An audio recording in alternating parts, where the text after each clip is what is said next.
Welcome to the Bad Tutors podcast. If you're here for the newest, up-to-date, and accurate information on the nerdy topics that are near and dear to your heart, well, let me tell you, you ended up in the wrong place. Here, we are all about the hottest takes and the most grandiose displays of misinformation. So, stick along for the ride, and you might just blow a blood vessel or two. I'm going to start off with a quote for you here, Tyler. All right, let's hear it. We are born of the blood, made men by the blood, undone by the blood. Our eyes are yet to open. Fear the old blood. This is a key message in the game of Bloodborne. And I'm gonna learn you why it's some fucking bullshit. Maybe. Okay. So this episode was meant to serve as a world primer for Bloodborne, as many of our episodes kind of are. That is, until I started looking into it a little more and ended up going full Pepe Sylvia and nearly lost my mind while I was at work researching this topic. So instead of that, it's going to be kind of a brief overview of the basics to hopefully get Tyler interested in the world enough to do some of his own research, watch a couple videos, and then hopefully we'll throw around some ideas just so I don't taint his original ideas with what I think a lot of these things are, so we can get a real fresh take on it, and maybe have some debate, maybe agree with each other on what it is. But I feel like my takes on it are just a little spicy. I don't think they're like super far removed from the general consensus on a lot of Bloodborne topics, but I think I might have a few takes that are a little out there, as is par for the course for me. You put on your tinfoil hat for this game series. I think the tinfoil hat is the best in slot helmet when you're talking about Bloodborne lore, to be perfectly honest with you. Gotcha. I don't think that is a hot take at all. Okay. So with most FromSoft games, the story and lore is like very deeply woven into the game, but it is very much not explicitly told to you. Like the cutscenes in Bloodborne and any of the FromSoft games realistically are the boss intros. Like there's a couple, normally they start with one that kind of gives you like an opening to the world, but it's going to leave you with a lot of questions, and you're not really, unless you look into it yourself, you're not really going to get a good picture of what the lore is. Kind of like Destiny did, but they do it a lot better because you can learn it in the games and you don't have to go to a separate website to learn all of them, which is absolutely fucking stupid. Not to shit on Destiny, but, here we are. So, with my first time through the game, I very much went, ooh, look at all the spooky pictures, and let me just slash this boss to pieces, please. And that maintained through my whole playthrough, because I was going very much no spoilers on anything. I didn't even watch videos. Like all of the other FromSoft games, I had like watched videos of like challenge runs and things like that before I actually beat the game, with the exception of Elden Ring. So I was really going very blind into it. And then once I finished the game, I really started digging into the story and the background, and that made it become my favorite FromSoft game, at least in terms of the story. Elden Ring still might have my heart for my actual favorite game, but from a storytelling perspective and a setting perspective, Bloodborne wins through and through without a fucking doubt in my mind. So what I'm really getting at with all of that is this episode is basically going to be nothing but spoilers for most of Bloodborne's story. So if you're a FromSoft fan, piecing it together is like the biggest part of the experience. So maybe don't listen to this one, but I'm really into it, and Tyler has to endure it with me. And also, I know he's not going to play the game. So it's I don't very really much care. a skill issue when it comes to Souls games. It's just I'm so bad at them. It's frustrating to the point. They're not that hard. It is. It is that hard. I beat Dark Souls 3 in a week, having only played like 4.5 hours of Bloodborne. It's not that bad. It's a skill issue.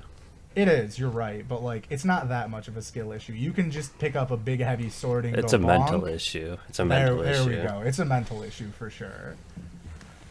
So, we're gonna start, as in most fantasy worlds, is in the past, of course. So, the Thumerians are the first topic that we're going to cover. They are a mostly unknown race of people that were said to unlock the Eldritch Truth and served as guardians to the Great Ones. So, I suppose I should say a little bit of context first with this. Bloodborne is very inspired by Lovecraftian mythos. It's not like directly taken through it. You're not going to see Migo and Cthulhu in things, but like when you look at the boss design and even like the sound design of a lot of things, you're going to see a lot of like very heavy Lovecraftian horror drive and inspiration from a lot of these. So that's the kind of framing that we're going into this one for. So with those Guardians of the Great Ones, as I just kind of said, you should think of Lovecraftian mythos, and a lot of that has come from it. So they are similar, big air quotes, to the deities of Lovecraft. They are large cosmic entities with some kind of a physical form in our material plane, but like that is not what they are. They are an outer presence in a realm we can't even conceive of. They have ascended to a new level of existence, but have an influence over our normal mortal plane. And that is where it seems that the Thumerians have gotten a lot of their strength from. They're the ones that carved out what are known as the Chalice dungeons, which in my opinion is where most of the issues in Bloodborne started, not only in the lore, because that is where the issues started, but also in how the lore is tackled, because Bloodborne, you can never touch a Chalice dungeon your whole game and be 100% fine. It's like I've learned now, a pretty influential and like really good place to go do a lot of content. There's a lot of content locked away in there. There's like 4 unique bosses, but it's not explained how they work mechanically or why you should go to them. So if you just ignore them, you're missing the entire basis of how the world works, which I get it.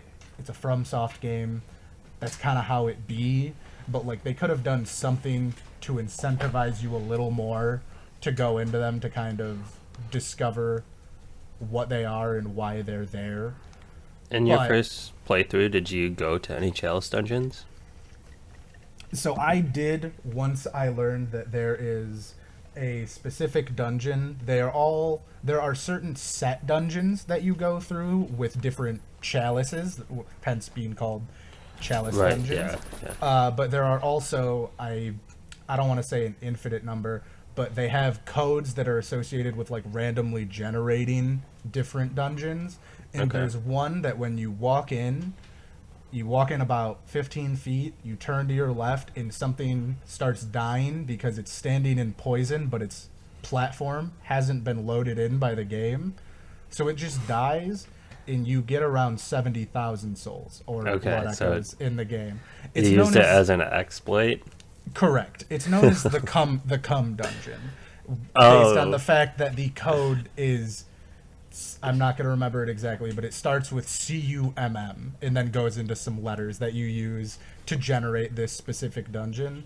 On subsequent playthroughs, I avoid it for everything that isn't getting the healing items, because my biggest issue with Bloodborne in terms of the gameplay is that in the other Dark Souls games, as I'm sure you know, you have your flask or whatever healing item that when you die, it resets to full, and you can just keep charging on.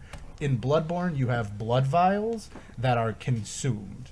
So if you're killing a boss and you die 10 times, you've burned 20 blood vials a time, let's say.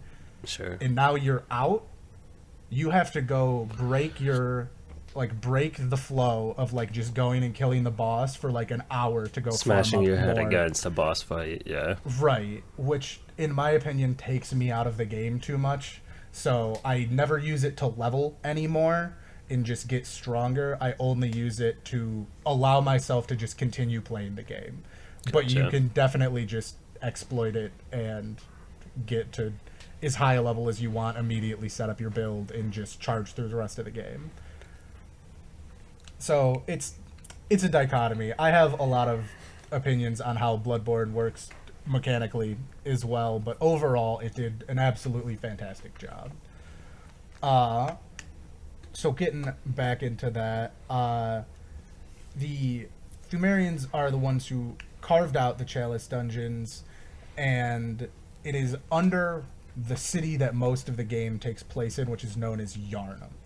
That got its name from the last ruler of the Pthumerians, Queen Yharnam, as the dungeons are carved deeper and deeper under the city.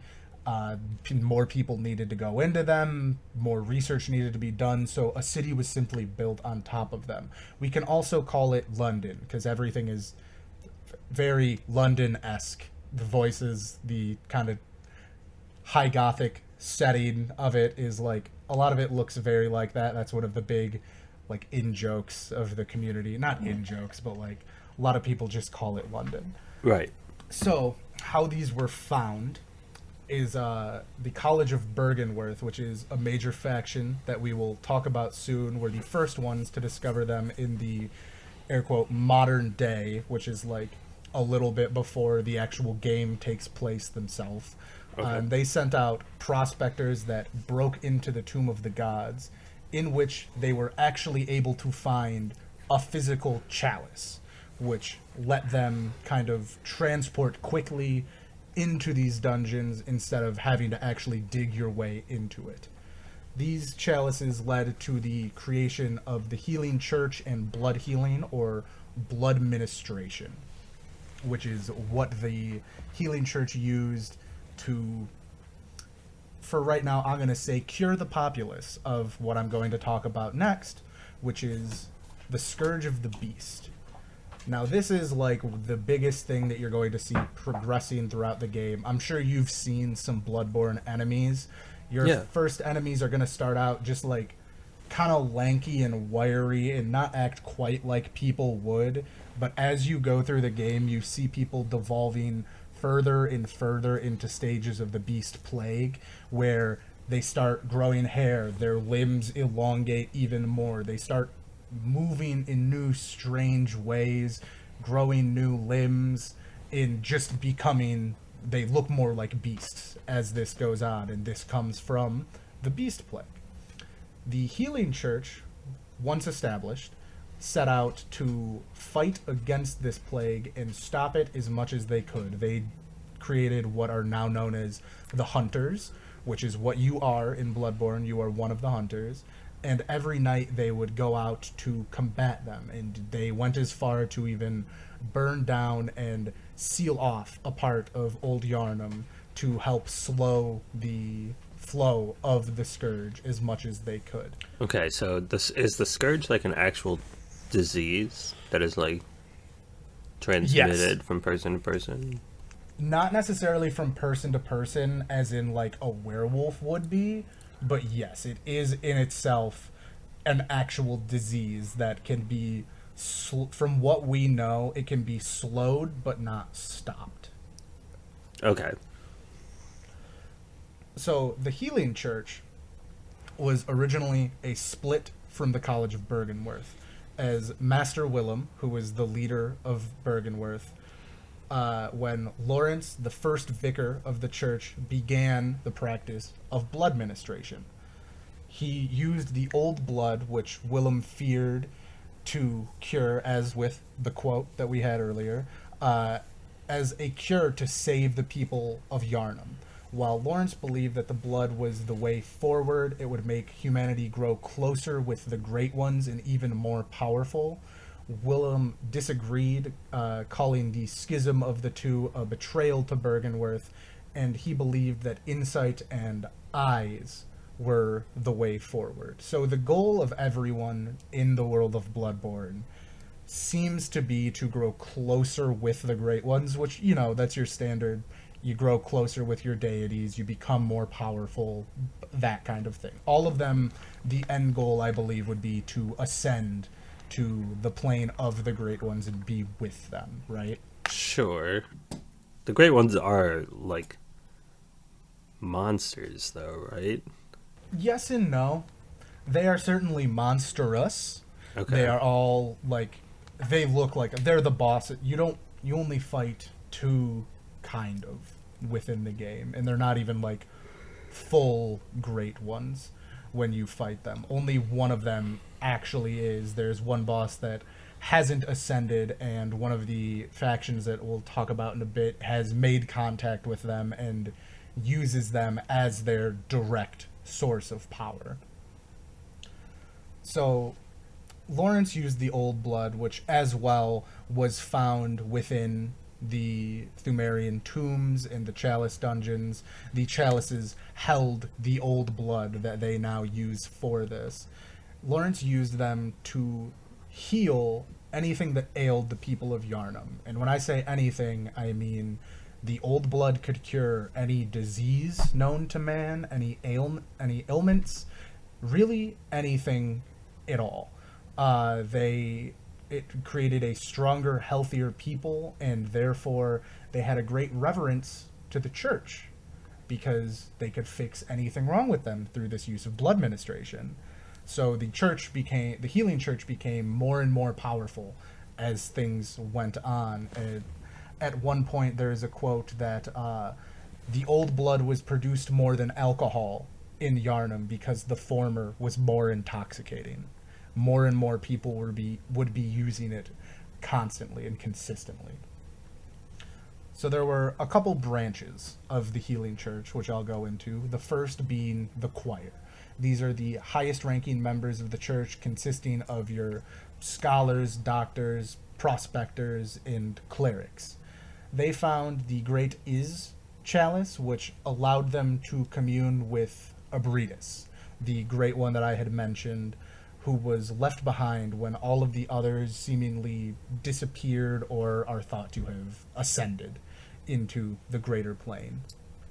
They seek to evolve mankind, such as the scholars of Bergenworth, though they seek to do it with the use of the Old Blood rather than the insight that one could gain on their own. So it's kind of a use of thing or study to find your power is the dichotomy between these two different factions. Then the workshop, which is founded by Gurman. He was the first of all of the hunters. Himself and Ludwig of the Healing Church began sanctioning their own hunters and doing their own practices. They created their own devices, which are the weapons that we see within Bloodborne itself, to create more and better ways to fight the beasts that continued to come up. And now, the Healing Church hunters kind of just killed fucking everyone. Like, if they thought you were a beast or had the beast plague, they kind of just killed you, because it's the easiest way to stop the spread. Sure. Which, not great. That's kind of the thing in this game, is no one is really good. It's just what flavor of bad do you like? It's kind of like 40K in that way. Yeah. Like, everyone's the bad guy, but that's kind of the fun of it. It's a very interesting one to look into. There's a reason that I like this lore so much. So, I'm going to skip the next part that I have in here, and I'm going to go to Bergenworth, because they're a little bit more prominent in the continuity. Sure, we've talked about that a lot, yeah. Yeah. So this is the institution, as I said, that first led the expeditions into the Tomb of the Great Ones, finding the chalices and the Old Blood and performing their initial experiments with it. But Master Willem, the head of Bergenworth, quickly decided that the Old Blood should not be tampered with and should be feared. He concluded that the way to transcend to be with the Great Ones was through insight, or more literally, having more eyes. And I do mean that in the literal sense. Okay. When you go to Bergenworth, you find, like, fly-headed enemies that are covered with eyes. the direct link of eyes to insight was very literal to these people, and they thought, if I have more eyes, I will be able to see and understand more. So, as I said, many Bergenworth scholars can be seen with these kind of humanoid fly-like heads containing hundreds and hundreds of eyes, and Master Willem himself sought to line his brain with eyes so he could transcend to the same status as the Great Ones and help his followers do the same. It's some real weird fucking shit, is what it comes down to. It's pretty insane when you think about it. Yes. But you gotta get those eyes, you know what I mean? Sometimes, if you can't see, what do? You get more eyes. Eyes help you see more. Is this a surgical implantation of more eyes? Is this a mutation that they bring about through, like, the beast, the scourge of the beast? Yes. Gotcha. Yeah. Maybe not through the scourge of the beast, but through further research and things, but I'm sure that they also implanted eyes. As well, a lot of healing church members can be seen with things covering their eyes as a kind of reverence to Bergenworth. While there was the kind of break and schism between the two, it's not as though the healing church did not still have respect and reverence to the scholars of Bergenworth. They just believed something different, and they thought their way was more direct to achieve their goal. Sure. Okay. Yeah, it's a real fucking thing, let me tell you. There's, like, I'm being very cursory because there's a lot that would be getting more into my opinion and how things work, and I really want you to form some of your own. Next, I'm going to talk about who is my favorite faction, and I think, weirdly, and when I say what they do, it's going to sound really weird when I say I think they were kind of the best ones. They're kind of the least bad out of everyone else, and they're known as the Vile Bloods. They were a group of nobles that would feast on the blood of others to bring about a child of blood from their queen Annalise. They reside at the Forsaken Castle Canehurst, a very difficult to access location within the game that is very similar to kind of a Castle Dracula. That's like a very good, like, what it looks like, what it feels like, and all of them ended up being killed by a faction of the healing church known as the Executioners. That whole line is probably one of my favorites within the game, but it's very strange to say that I think they're the least bad of all of them, but it's kind of because they kind of just did their own thing, and they were trying to influence and, like, get their own goals accomplished, but without getting into it too much, they kind of did the least harm, in my opinion. Like, yeah, they were feasting on the blood of others to bring about a child of blood and all that, but, you know, that's killing, like, I don't know, 20-30 people a month. That's obviously a large extrapolation. That's not, like, a real number, but, like, your stance is the ritual sacrifice of people is a lesser evil comparatively to what these other groups of people were committing and doing, like the Bergenworth. Yeah, exactly. Okay. Yeah, it's a lot. There's a lot. This is There's a lot. I'm just getting, like, 40K vibes from this. It's like, where are the good guys? Like, who do you cheer for? And it's like, exactly. What do you mean? I as well draw a lot of comparisons between 40K and Bloodborne in that kind of analogy of, like, everyone's pretty fucked up, but, like, man, I guess the guys that are doing ritual sacrifice, they're not that bad, right? Yeah. Big question mark at the end of that statement. It seems like maybe, and this is going to be a little bit fucked to say, but it seems like from the descriptions that I've gotten, maybe the Vile Bloods are like the most realistic and humanized people that aren't looking for some sort of enlightenment through turning themselves into flies or Yeah, that's kind of the vibe, realistically. It's real fucked. It's real fun, though. I want to talk a little bit about the Yarnamites as well. These are your Cockney geezers going out on the town. That's enough. The ones that were hit with the beast plague, but also conscripted by the church as hunters in the later days, mostly to avoid the bad side and kind of aid in the image of the hunters, because they were kind of big scary figures that would just come out and kill shit in the night. Okay, so You then know, do you not a great look. do you play as a Yarnamite in the same way that in like the Souls games you play as one of the whatever the fuck they're called? The Ashen one is Elden Ring. Right, Ashen One and Elden Ring. Or Tarnished. Is it like Forsaken or something? Kind no, it's of. not Forsaken. So, are you a Yarnamite? I would say probably. I don't know for sure, to be honest with you.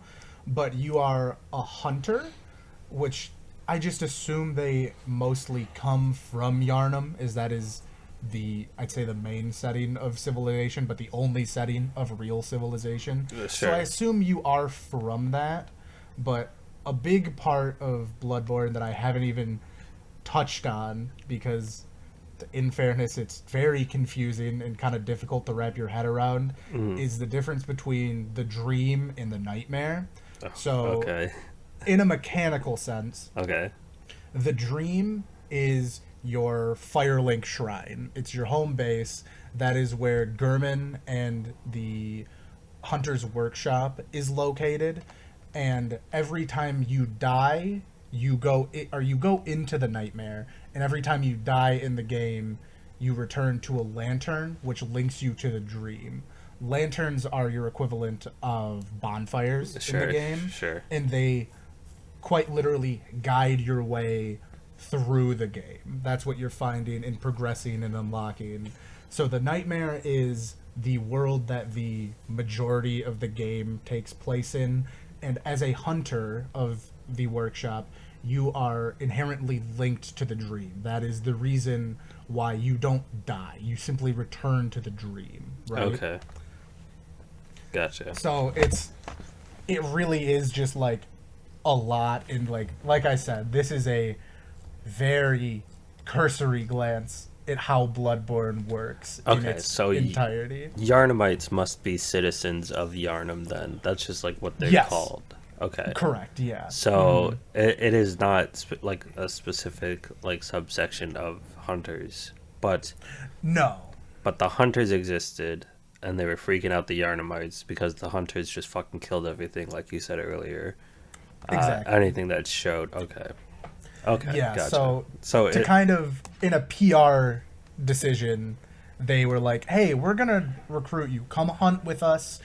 Working together is the way forward. We are not at odds with each other. We are trying to do the same thing. You don't want to be killed by the beasts, and we don't want you to be killed by the beasts. We want to kill them as well. Come help us do it. Gotcha. They weren't great at it. Obviously, hunters were very highly skilled and highly trained, but it was basically a PR move of like, come help us and we'll help you at the same time, sort of a thing, you know? I see. So let me see here. I have a whole list of things that are objective, brackets, more or less. This is going to be a bit of a shorter episode, clearly, because I want you to do some digging into this as well. So the things that are objectively true, at least how they are portrayed to us, is that the Beast Plague is a thing that exists. It is bad. Nobody likes it. No one thinks that the Beast Plague is helping them ascend or do anything good. It is simply a disease which must be culled. The Healing Church is an organization that did blood ministration to further their goals, help the people, and they did help the people. As I said, the ministration of old blood cured ailments and many other things, and they hunted the beasts. There isn't a ton more information on Thumerians. Like, kind of what we have is that they made the tombs, and they're all dead now. Other than Queen Yarnum, who is like one of the final boss, or who is the final boss of the Chalice dungeons. Okay. Bergenworth and the Healing Church split with each other over the old blood and the use of it. Okay, so the Healing Church uses the old blood. Bergenworth is like, no, put a bunch of eyes in your head, get enlightened that way. Correct. Insight. So your two currencies in Bloodborne are Insight and Blood Echoes. Okay. Insight is realistically a useless currency. It, at certain milestones of having it, it's something that you get in game, not only from items. There are Madman's Knowledge that, like, literally just you pop it and it gives you more insight, similarly to how you pop a thing of Lost Souls in a Dark Souls game. Sure. There's, of course, the equivalent in Blood Echoes as well. But insight at certain milestones changes how the game is. Like, I believe I'm going to say 7 insight, new enemies spawn because you are literally able to see a new type of thing. There are events that occur that don't, like, realistically change gameplay other than that one, I suppose. Okay. But so at different milestones, you're getting things like that, and then you can buy things with it that doesn't really matter. It lets you buy, like, upgrade materials and armor, that kind of thing, once you hit certain points in the game. But so your insight versus blood is the big debate between the two major factions. The Healing Church hates the Vile Bloods because they stole some of the old blood from them, and that's a big no-no. They're the only ones that are allowed to use the old blood. No one else should be using it because even the Healing Church thinks and knows that it is dangerous, so they should be the ones in control of it, right? That's just kind of how they function.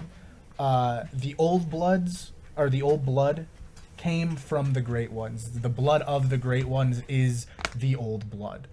That is why it does what it does. It is the blood of a higher being. Sure. So it is very influential to the people.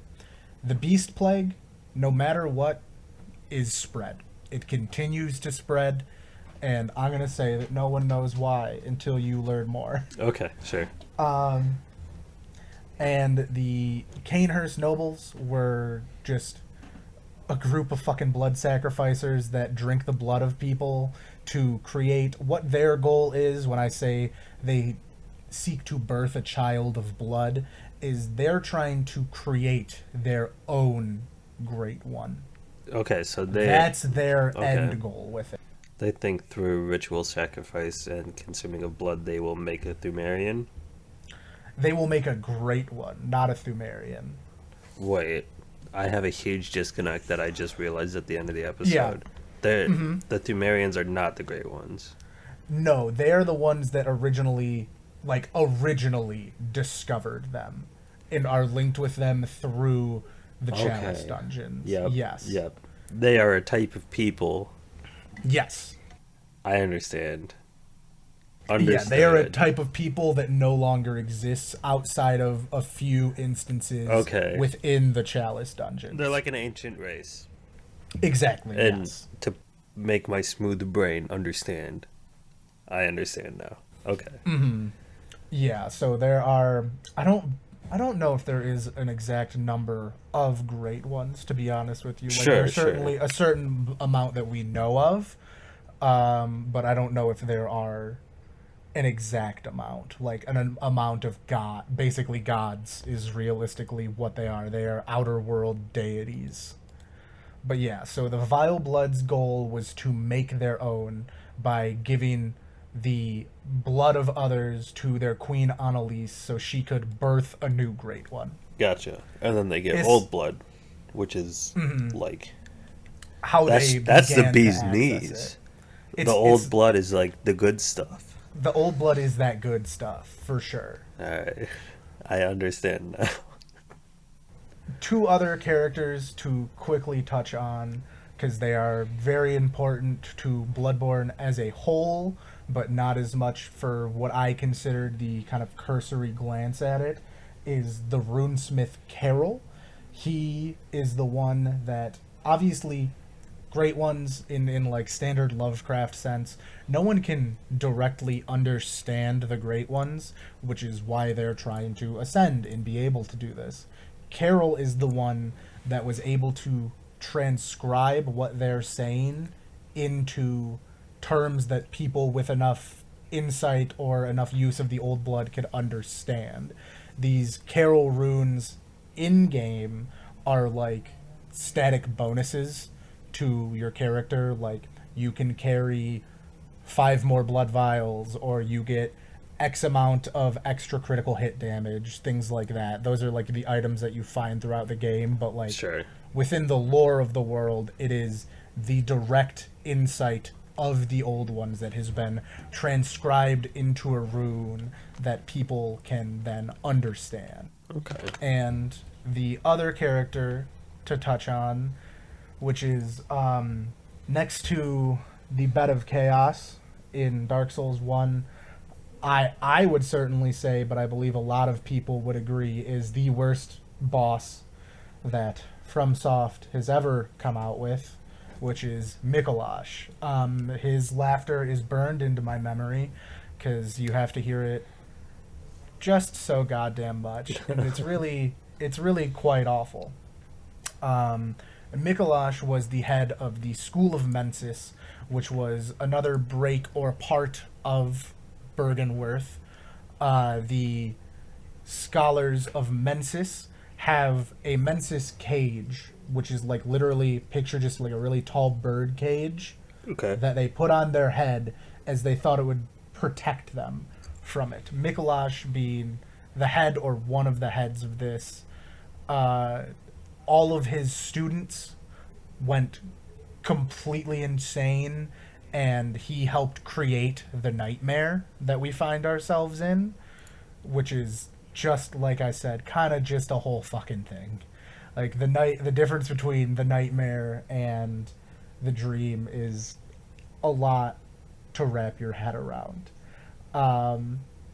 There's a whole thing where there are parts of an umbilical cord. There are get this, there are Okay. 4/3 of an umbilical cord 4/3. throughout 4/3. So 1 and of an a third umbilical cord. of an umbilical cord. Correct, of a great one, which the School of Mensis had one. The Is this all the Scholars of same Great Bergenworth. One's umbilical cord? I believe so. Yeah, They're just so great that they have more than... they have more than one hole. Yeah. That's crazy.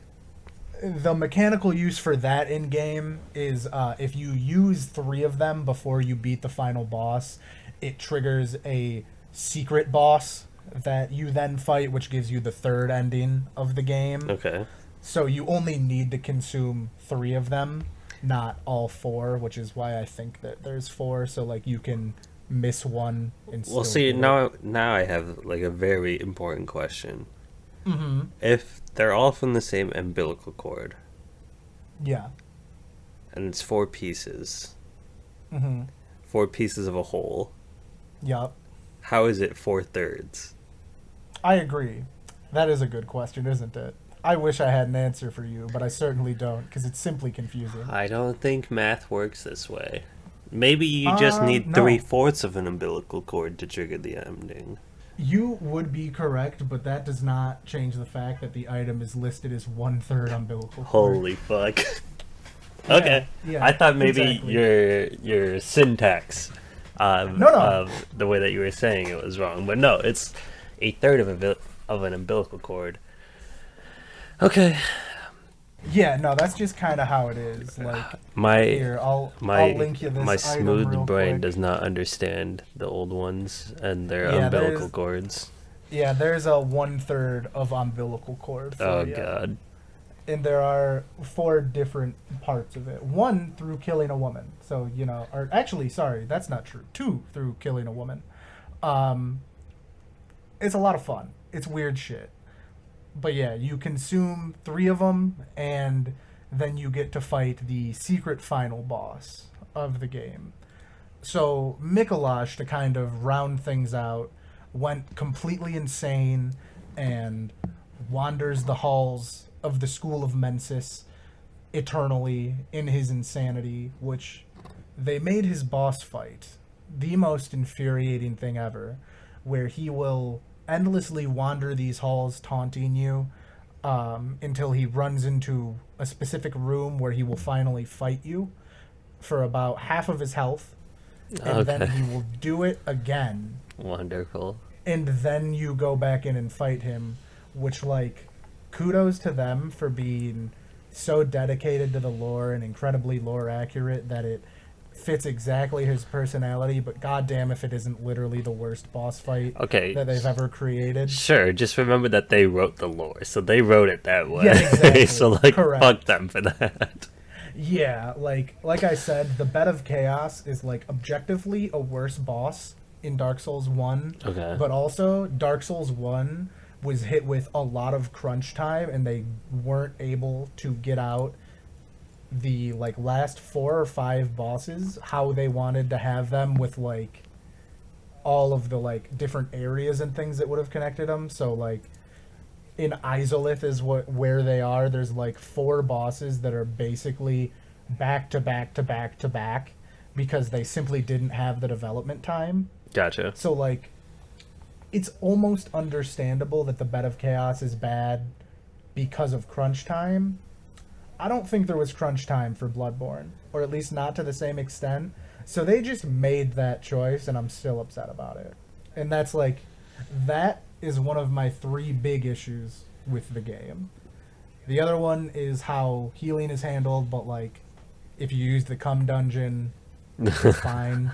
Like, it eliminates the problem as long as you don't abuse it to, like, level things up. Like, I view that as a perfectly viable way to play through the game. Sure. Just so you don't have to go, like, grind for healing items for hours on end. Right. Come will 'Cause save you. Cum will save you. Because I didn't mention, but as you progress through the game, you have your healing and your bullets, which are your 2 main, like, consumables that you always have on you. They're not, like, items that you equip. And as you progress through the game and kill certain bosses at certain milestones, they become more expensive. So it takes longer and longer to grind them out the further into the game you are, which, in fairness, is really only an issue on your first playthrough when you're learning everything. Once you kind of know the bosses a little bit, know their attack patterns and things like that, it's a lot less of an issue. But if you're just having a bad day and get your shit rocked like 10 times by one boss, it's still an issue. Right. So using that dungeon to just alleviate that problem, personally, I view is objectively fine. And I don't have an issue with it. But I believe with that, I hope I've inspired you to ask me for the videos to watch to dive into what I'll foreshadow is the propaganda of Bergenworth and the Healing Church, which is what I'm trying to avoid, but the big thing You that, couldn't like, help really yourself. made me lose You my couldn't mind. help yourself. You just had to throw in the word propaganda. Well, the thing is, that's what it is. And that's why I lost my mind so much. There are 2 specific items that I was going back and forth. I won't say what they are, Sure. but there were 2 items that are tangentially linked together that are very key to everything and how everything works. And in the wiki, there was a very large discrepancy, which is the point. And it absolutely made me lose Yeah. my shit. I lost my mind for a full day of work trying to figure out why it was this way. And the answer is it's all propaganda. Right, right. So everything I've told you may or may not be true, is what I'll end with. Perfect. I hope I've inspired you to look into it a little bit more, and even if you never play the games, I think by far Bloodborne has the best lore of any of the Soulsborne games. Not to say that any of them have bad lore by any means. Elden Ring being co-written with George R.R. Martin is simply too confusing for me to give a shit, to be honest. Certainly. It's I'd like to love it. There are a couple plot threads in there that I know about that are very cool, but it's an open world game, so it has probably thousands of hours of lore and things poured into it that in 5 years, Vati might have some more concise lore of how everything works, and I might go learn it. But for right now, it's simply too confusing. The lore of Dark Souls is also very good. Like, there's a lot of really good characters. All of the FromSoft games are a lot more character than story driven. Right. That's like the whole point of it. And like, you get their good plot lines, and they're all fantastically written. But Bloodborne just has the best, in my opinion. And learning that took Bloodborne from being a good game that I very thoroughly enjoyed. There were only a couple sections and a couple bosses that aren't my favorite, to probably one of my more favorite games of all time. One of the final boss, specifically his music, I thought was rather underwhelming, which is a weird thing to say, but the Souls franchise is historically known for having very good boss music. I sample it in D&D fucking constantly. Right. The only reason that you don't realize that is because you haven't played the Yeah. games yourself. So I thought it was a little underwhelming. And right after I beat it and I learned the lore of that character, I instantly began to love the song, and it became one of my favorite songs in the entire Bloodborne game. So, like, learning the lore of this game genuinely changed the way I thought about it. And there aren't a lot of games that I can say that for, where, like, learning the story made me look at it as an entirely different game. And I think that's very impressive. I don't think it's the best way to tackle things. I don't think that you should have to watch 4 hours plus of videos to appreciate the game as it is intended. But I still think it is a feat nonetheless that is very impressive for them to have accomplished. Right. Well, I'm certainly going to check it out, mostly so that we can do a follow-up episode. But it is interesting, and I do love big conspiracy theories, and this just seems like you're gonna love it if you get into the it. tip of the iceberg. Maybe there's a conspiracy theory iceberg video I can watch. There might be. I'll see if I can find one for you. There's certainly some good content on the game, and it is one that as I said, there are hours and hours and hours of content that you can watch that will fill you in on all of the ins and outs of everything. But also, VatiVidya does a 30-minute video covering the story that gives you all the basics that you need to know. And if from this episode, any of this sounded just a little bit interesting, I highly encourage you to go check out his videos, and realistically all of his videos. He's a fantastic creator for all of the Souls games. So I just go check it out if you liked this. But with that, I believe we're gonna wrap it up. I've been Ian. I have always been Tyler. And we hope you have a great day, weekend, night, whenever you're listening to this. And we hope you come back for the next episode. We're not sure what it's gonna be yet, but hopefully it'll be something that interests you. So have a great time until then. Take care.